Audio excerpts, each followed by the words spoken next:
Hello guys, magre-real talk na tayo regarding sa shortened quarantine na ibinigay ng IATF, yung new protocol na Resolution number 142 for those fully vaccinated abroad.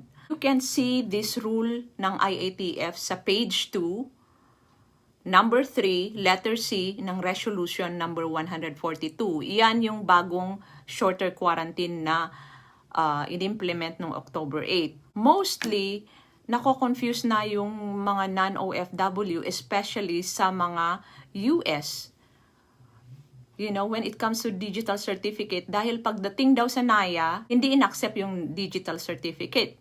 Now, ang hindi maintindihan na nilagay na law ng IATF at walang naka-explain dito kung ano ibig sabihin is yung sinabing reciprocal arrangement.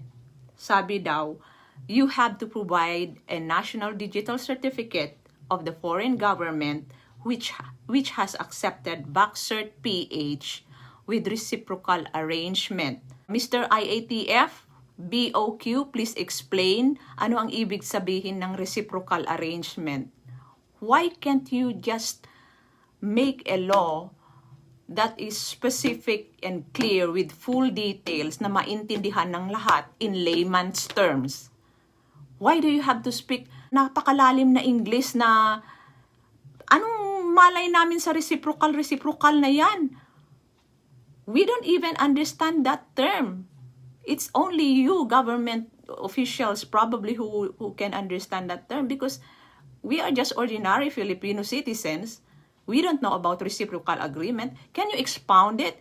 You didn't expound it. Especially Mr. Rocky. Binabasa niya lang yung nakikita niya sa resolution without even explaining it further to the Filipino people. In the US, they have the official one is the CDC card, you know, the white one. That's the physical official card that they are releasing for COVID vaccine. And then ang naririnig ko is that now what they are accepting is ICV by the EU. By those countries who are members of the European Union, meron silang ICV yellow card because that's what they use for the COVID vaccines and any type of vaccinations. They use that card. But in the US, they don't use ICV for COVID vaccines. But they have digital certificates in different platforms because different states here in the US, they have different platforms. And now they are being rejected. Now, what is it in the ICV of the EU na wala sa US? Fake ba? Ano ang difference? Paki-explain din po. Why do you keep rejecting the non-OFW from the US? Meron silang digital certificate. We are doing the right thing. And yet you cannot explain to us, basta hinahanap namin yung yellow card. You know, kung sana sinabi nyo na lang clearly that those countries belonging to the EU who uses ICV are only accepted for the 5 days quarantine. Di mas clear? US is exempted. Oh, that's even better. Huwag niyong sabihin reciprocal dahil hindi namin maintindihan reciprocal na yan. You know, you keep making laws na napakalalim, hindi nyo alam i-explain. Yan ang isa sa mga ginagawa ng IATF na walang kasensense. You know, ginagawang manghuhula ang mga passengers, lalo na US. Alam nyo, na-observe ko, na di-discriminate ang non-OFW sa US. Usually, those coming from the US that are non-OFW, sila yung laging nagigipit. Diba? That's the truth. And we don't know the answer. We don't know why. Bakit kayo naghihigpit sa taga-US? You know, what is the difference between the verifiable QR code ng EU sa verifiable QR code ng US? Paki-explain nga yan. And at the same time, explain nyo na rin yung reciprocal agreement. Huwag niyong gawing gunggong ang mga non-OFW sa US. IATF talaga, yung mga rules, parang weird. You know, you can never make sense out of it. Hindi specific, hindi clear. Kung ano lang yung feeling nilang ilagay na English diyan. You know, those terms that you are using are not layman's terms. So be careful to use those deep words in English na kayo lang ang nakaiintindi. You know, please make it in layman's term na maintindihan ng lahat ng Filipino citizens so that they wouldn't get confused. Sa inyo ang labas nito you are discriminating non-OFWs that are fully vaccinated in the US, specifically in the US. I am talking about US non-OFWs dahil silang laging nahihirapan. I'm not talking about OFWs because walang problema sa OFW They can easily access many things. They have many benefits. It's because of OWA. You know, they have everything is free for them when they travel. You know, food, hotel. Kayong Philippine government ang nagte-take care sa kanila. But for us, non-OFWs, we shell out expenses from our own pocket. Pero huwag nyo namang sabihin na mga mayayaman ang non-OFW galing sa US. Hindi namin pinupulot ang pera dito, guys. Hindi namin pinipitas yung dolyar sa puno. You know, ang OFW at non-OFW pareho lang kayod kalabaw. Parehong nagre-remit ng mga thousands and thousands of dollars in the Philippines. You know, almost every month, yearly. Anong difference doon? Yung difference doon is that yung OFW may OWA sila, yung non-OFW wala. But it seems that you, Philippine government, yung non-OFW, you overlooked it. Kawawa naman. Kasi pare-pareho lang naman kaming nagtatrabaho abroad and nagre-remit ng pera in the Philippines. Sino nakikinabang? Kayo rin. Na taga mga Pinas. You know? There are a lot of dollars na pumupunta dyan sa Pinas. Nakinabang din kayo dyan. Whether you accept it or not, nakikinabang kayo. So don't overlook the non-OFW and huwag nyo silang gipitin. Huwag nyo silang pahirapan. Non-OFW sa US, pinapahirapan. I'm challenging BOQ or IATF sa rule na ginawa nyo sa Resolution number 142, page 2, number 3, letter C. Yung National Digital Certificate na yan, na issue na yan.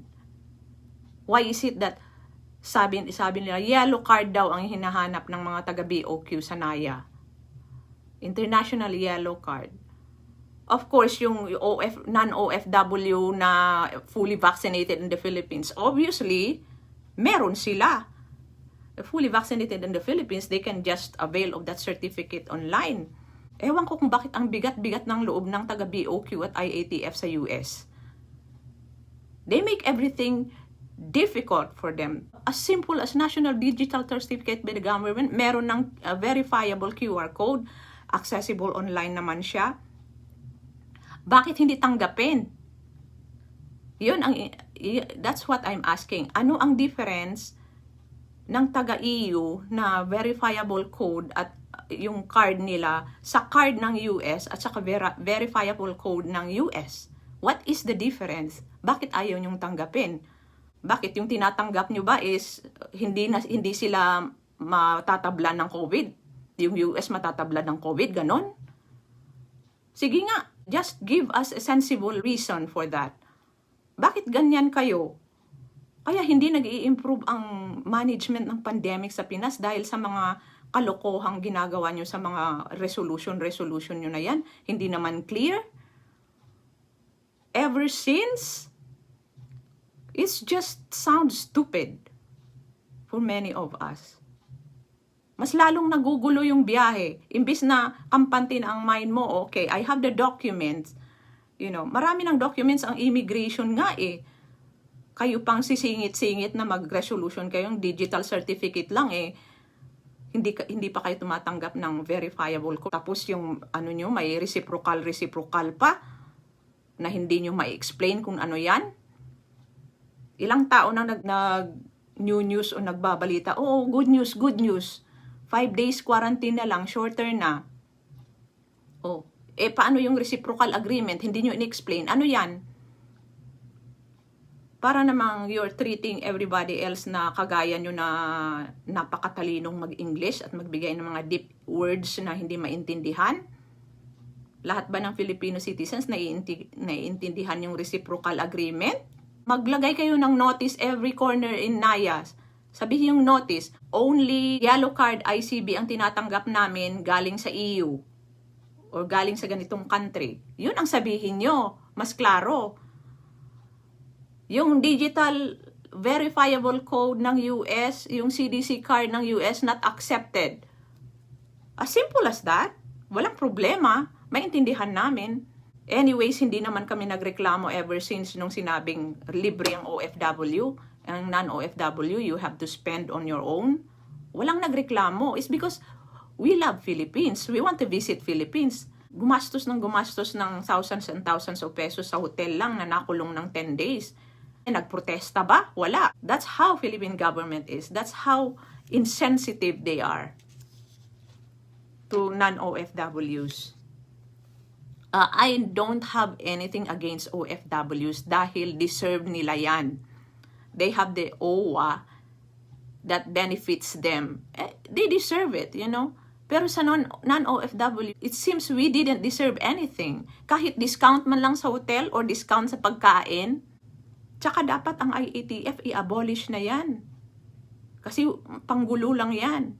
You know, in the US, they have DHHS and CDC. They work hand in hand to manage the pandemic or any other situations here when it comes to health matters. And nag-unify sila. You know, look, the Philippine government, what are they doing? Ang dami. May DOH na, may IATF pa. May BOQ na. Why don't you let the DOH do their part together with BOQ? I-unify nyo sila para silang dalawa magtulungan. May IATF pa na panggulo. Giging mga gunggong na yung mga pasahero nyo at pinaghuhula-hula nyo yung kung ano yung mga law na ginagawa nyo kasi hindi clear. Halos magbanggaan na lang doon sa dingding ng Naya Airport kasi hindi alam ang ginagawa kasi ang dami yung law pa iba-iba. Every week nag-change, every 2 weeks. So in a month siguro ilang changes ng protocol ang ginagawa. Sino ang hindi mahihilo dyan? Hilong bangus ang lahat ng mga pasahero nyo. It's just so confusing and a lot of hassle.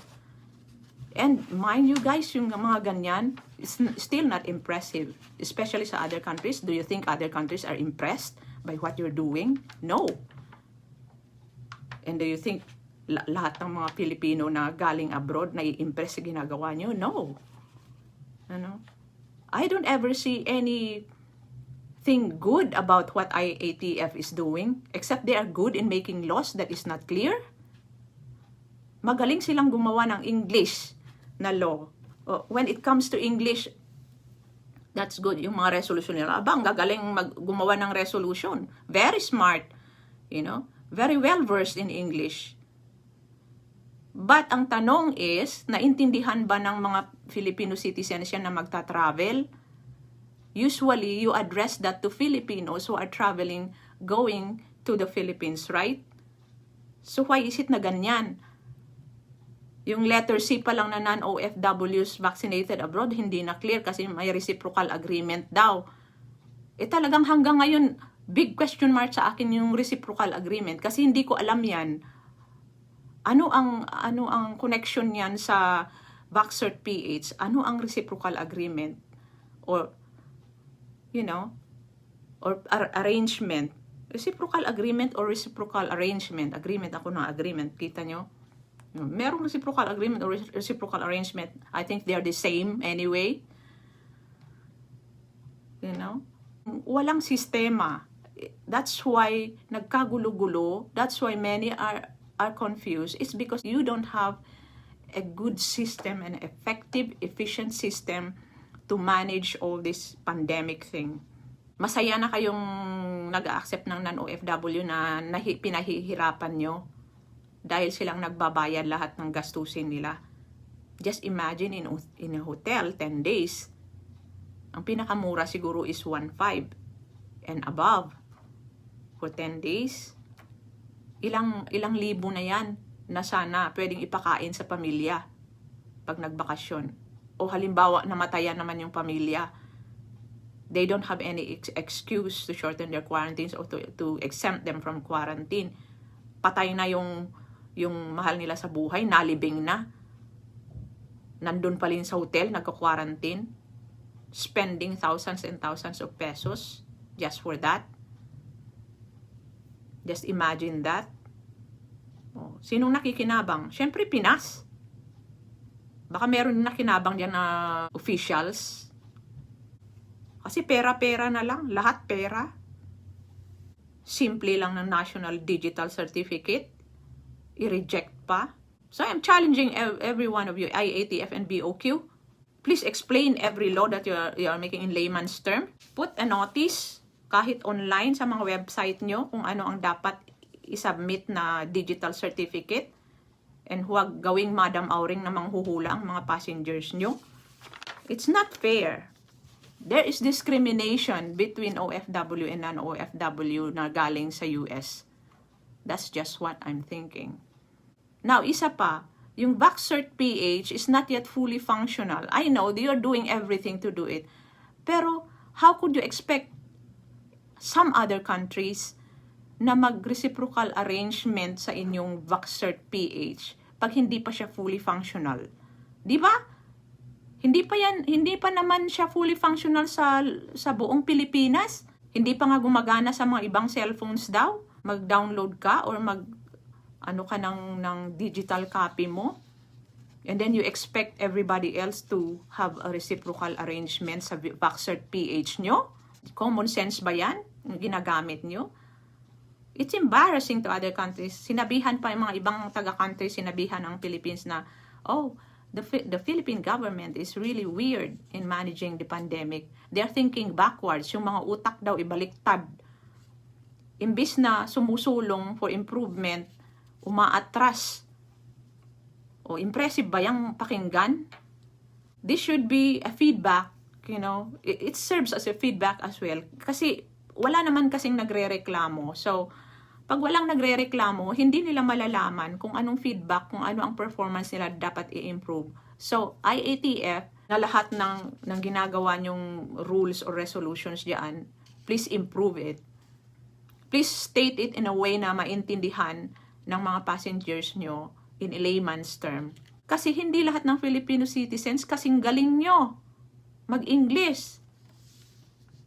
So, syempre malito ka yung reciprocal arrangement kasi hindi naman nila alam na kung ano yan.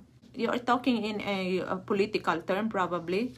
It's not easy to understand for ordinary Filipino citizens ano yung reciprocal arrangement ng VaxCert PH.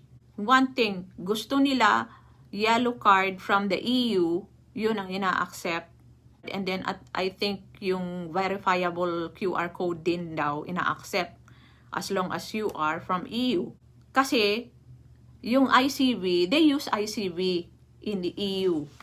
You know, it's because iyan ang ginagamit nila every vaccines, including COVID vaccines. Pag magpa-vaccine sila, I think they put a sticker there kung anong vaccine yan. Tapos pinipirmahan ng medical professional kung sino man ang nag-inject sa kanila. Inilalagay sa ICV.